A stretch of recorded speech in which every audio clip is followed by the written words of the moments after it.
Isang ina sa airport, isang ama sa construction site abroad, isang anak na nag-aaral, isang graduate na naghahanap ng trabaho, isang Pilipinong pauwi, isang pamilya na magkakasama. For decades, the Philippines learned how to export Filipino labor, and we became very good at it.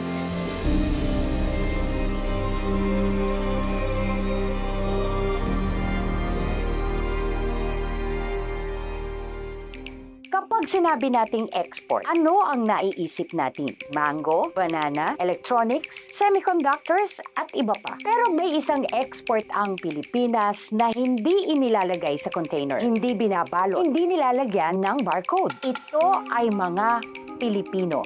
At sa loob ng ilang dekada, naging isa sa pinakamahalagang assets ng Pilipinas ang pagpapadala ng ating mga manggagawa sa ibang bansa. Noong 2024, tinatayang 2.19 milyon na Pilipino ang nagtatrabaho sa abroad ayon sa Philippine Statistics Authority at umabot sa humigit kumulang 262 billion pesos ang total remittances ng OFWs noong taong ding iyon. Uulitin ko, 262 billion pesos for just 2024. Let's look at the basic remittance journey. Nagpadala ang isang tatay o nanay o anak ng pera. Kinuha ng recipient mula sa bangko o sa money remittance center. Hawak ang cash na i-allocate ito sa monthly budget. Nakapamili ng pagkain, damit, gamit sa bahay, nakapaghulog sa mga loans and amortizations, nakabayad ng bills, school expenses, naipambili sa sari-sari store, ng pandesal sa kanto, ng ice cream sa 7-Eleven.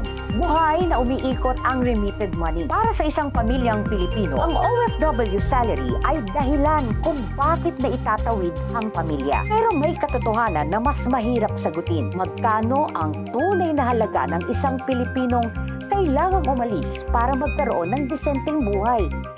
Hindi natin maikakaila. Napakalaki ng naitutulong ng mga OFWs sa ating bansa. At sa mas malaking larawan, nakakatulong ang remittances sa household consumption at sa daloy ng foreign currency sa ekonomiya. Noong 2024, ang PSA estimated 2.19 million OFWs, up 1.5% mula sa 2.16 million noong 2023. Pero may irony dito.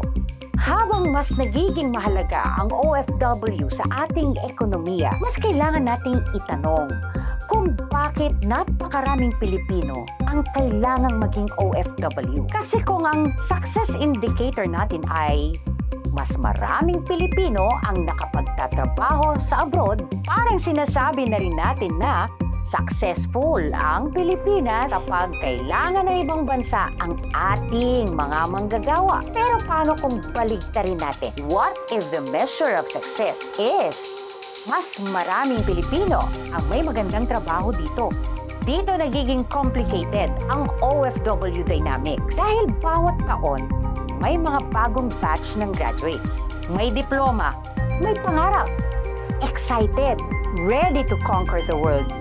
Mataas ang ekspektasyon. Pero paglabas nila ng labor market, hindi otomatikong may magandang trabahong naghihintay. Hindi natin dapat sabihin na may isang official study na nagsasabing ganito karaming bagong graduates bawat taon ang nagiging unemployed dahil pinili nilang mag-abroad. Wala tayong sapat na ebidensya para gumawa ng ganong direktang claim. Pero may malinaw na pattern. May education to employment mismatch.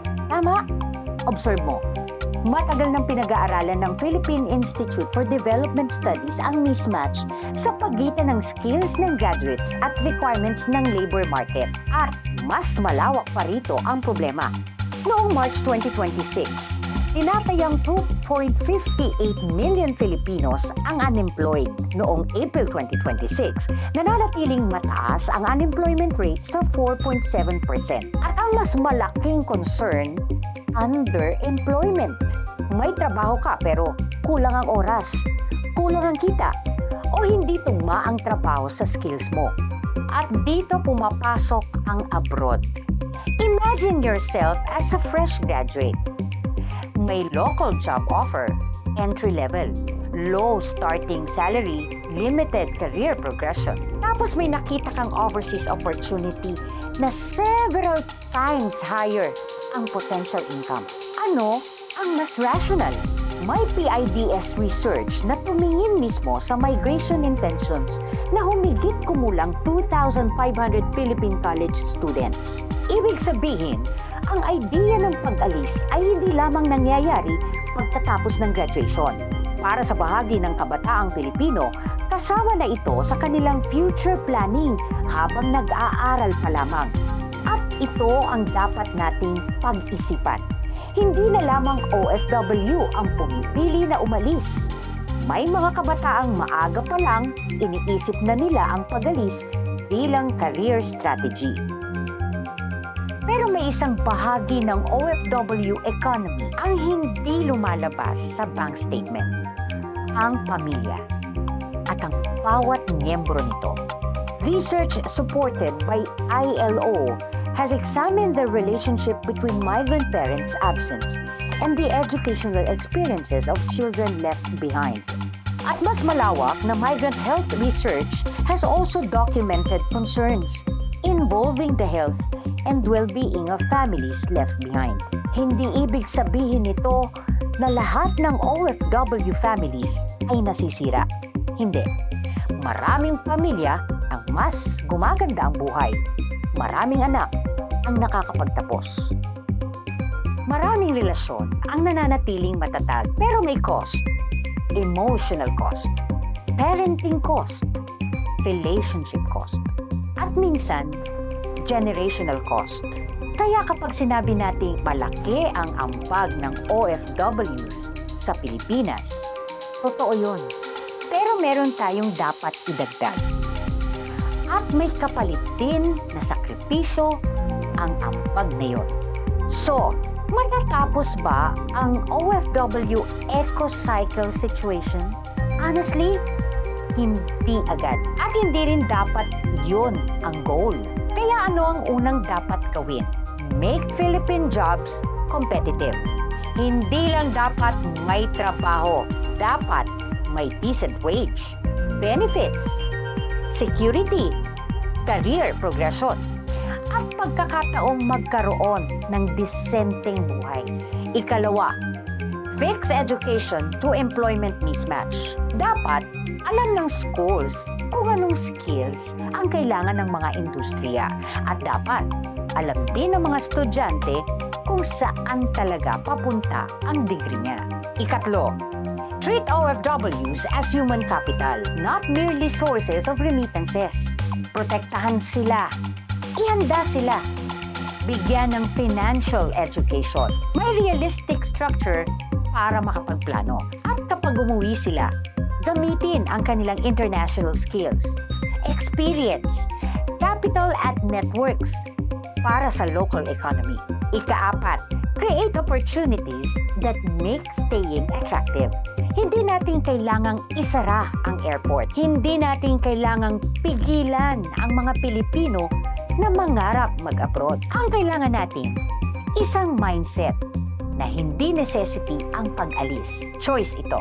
The world learned that Filipinos are hardworking, adaptable, skilled, happy people, compassionate, reliable, and that is something that we should be proud of. Pero ang glaring goal para sa susunod na generation ay hindi export pa more ng mga OFWs. The realistic goal should be hindi na only option ang pagiging OFW kasi dito pa lang sa atin, kayang-kaya nang ma-achieve ang isang dignified at progressive living.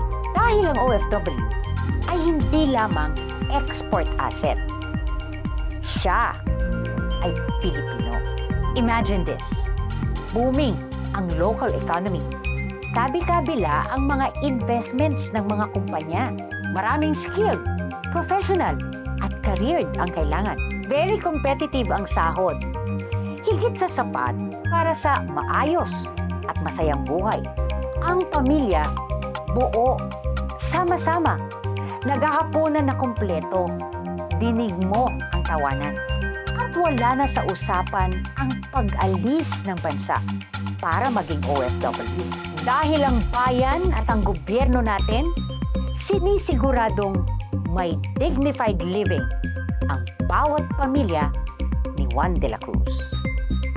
Ako po, si Mavic Trinidad, serving you plated.